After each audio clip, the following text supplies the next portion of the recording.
fight against woke money managers emerges as a dominant issue in American politics. The movement to inject climate change and social justice politics into corporate boardrooms and investment strategies has suffered a series of setbacks in the past year, from getting shut out of a dozen states to getting pummeled by lawsuits and congressional investigations. The road ahead only gets rockier, with the Republican-run House ready to swat down new federal rules to apply what's known as ESG to 401k investments. The political left, meanwhile, isn't giving up on institutionalizing this woke business ethos without a fight. Though, armed with little more than public relations campaigns, they have struggled to parry the GOP blitz against environmental, social and corporate governance investing, or ESG. Opponents warn that climate change and other political considerations warp an asset manager's fiduciary duty to yield the highest returns on investment, most notably companies' environmental impact, potentially imperiling retirement plans and public pensions. Hell, I don't want anybody who I'm turning my money over to have any consideration other than to give me the best return, Senator Mike Braun,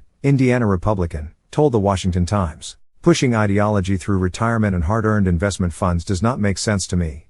Mr. Braun is leading an effort by all 49 GOP senators and Democrat Joe Manchin III of West Virginia to scuttle new rules from the Labor Department that allow 401k fund managers to engage in ESG investing, a move opponents argue would jeopardize the retirements of some 150 million workers and more than $10 trillion under the Employee Retirement Income Security Act of 1974. Lawmakers are going after it using the Congressional Review Act, a tool for overturning new federal rules with a simple majority vote in both the House and Senate, which cannot filibuster it. If it passes both chambers, President Biden has threatened to veto it.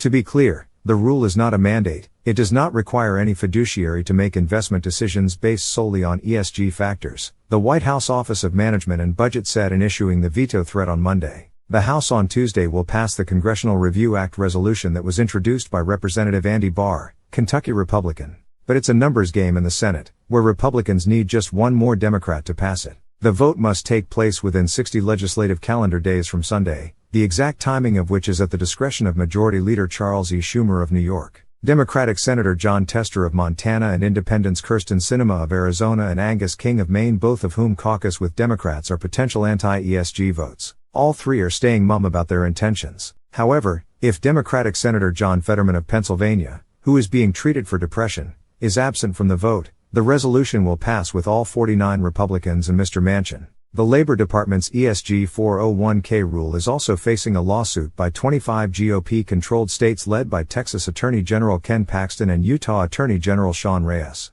These asset managers are violating their fiduciary duties by failing to maximize their returns and instead push a partisan political agenda, Mr. Reyes told The Times. The Biden rule weaponizes and politicizes the role of asset managers at a time when 401ks are already taking major hits due to economic downturns and high inflation. House Republicans also are probing ESG on multiple fronts, including with a Financial Services Committee task force and the creation of the Anti-Woke Caucus by Republican Study Committee Chair Jim Banks of Indiana, Financial Services Chairman Patrick McHenry of North Carolina, and Representative Bill Huizenga of Michigan, who is leading the anti-ESG task force, are among those demanding records and information from the Securities and Exchange Commission about its proposed rule for public companies to disclose climate risks and carbon emissions impacts for investors. We want to know from them what is going through their head when they're doing this, Mr. Huizenga told The Times. He said to anticipate public hearings on ESG and testimony from investment firms about their climate-friendly strategies, in addition to informational sessions for other members to learn more about the topic that many lawmakers from both sides of the aisle know little about. A myriad of red states has already passed laws that pave the way for divesting public pensions and ceasing other government business with pro-ESG financial institutions they deem anti-fossil fuel, with more GOP-led states eyeing similar proposals. The latest on this front came from Florida Governor Ron DeSantis, a Republican, who earlier this month unveiled legislation that would prohibit ESG banking, including the use of ESG in any business conducted with state or local governments. Florida was also part of a coalition of red states that last year divested more than $4 billion from BlackRock, regarded as the ESG ringleader by Republicans. BlackRock, one of the world's largest asset managers, and other firms deny they are anti-fossil fuel despite their support of climate-conscious investment practices. BlackRock points to the more than $200 billion it has invested on behalf of clients in traditional energy companies as evidence. Democrats and pro-ESG financial firms were caught flat-footed by the backlash against ESG, which they argue is crucial for achieving long-term investment returns in the face of a changing climate. BlackRock responded to losing business because of its ESG stance with a public relations campaign. Other asset managers like Vanguard have tried to quell the ESG outrage by softening their positions, going so far as to call it quits late last year with the world's largest climate finance alliance known as the Net Zero Asset Managers Initiative. House Democrats last month launched the Sustainable Investment Caucus in a bid to educate their colleagues about the potential benefits of green investing. The caucus's co-chairs, Reps. Sean Casten of Illinois and Juan Vargas of California, did not respond to interview requests for this report.